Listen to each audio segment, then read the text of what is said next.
90%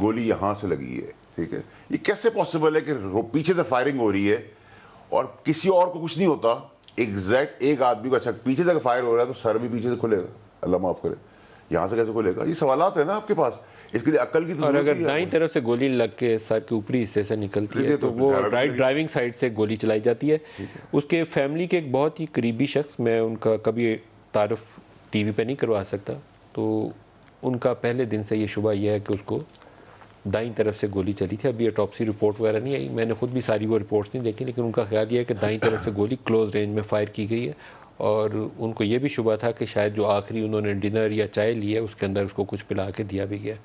تو میں تو ان سوالات کے جوابات چاہتا ہوں. مجھے شک ہے کہ وہ پاکستان میں پوری سچائی کا بھی سامنے آ جائے, لیکن دعا یہ ہے کہ آ جائے. نہیں ندیم صاحب, میرا تھوڑا سا تجزیہ آپ سے ڈفرینٹ ہے. ایک وہ ایماندار نیک نیت آدمی تھا اور اس نے شہادت پائی ہے, جنتی آدمی ہے وہ, اور اس کا خون وہ کام کرے گا جو 75 سال اس ملک میں نہیں ہوا. وہ چیزیں کھولے گا اور وہاں تک پہنچائے گا جب کسی نے دنیا میں تصور نہیں کیا ہوا. نمبر 1, اللہ کرے پورا سچ سامنے آئے, کلپریٹ سے سامنے آئے. لیکن آپ نے بڑی خوفناک بات کی, آپ کہتے ہیں اس کی پلاننگ پاکستان میں 100%. اور وہ کیا لفظ آپ جملہ بولتے ہیں, 3 سانپ 2 بچھو, کیا بولتے ہیں آپ؟ 2 خاص 3 سانپ کچھ کیڑے. تو آپ کا خیال میں وہ they had a role in it. دیکھیں 3 سانپوں کا یہاں تک تو رول, اس کو فیڈ کے اندر جو انفارمیشن پاس آن کر رہی تھی اس پہ تو میری کوئی دو رائے نہیں ہے. I am very clear about it, ٹھیک ہے جی. نیٹی گریٹیز میں وہ تھا یا نہیں تھے یہ میں قبل از وقت ہوگا میرے لیے کہنا. لیکن آپ کے خیال میں پاکستان سے بھجوانے میں ان کا رول تھا؟ 100%.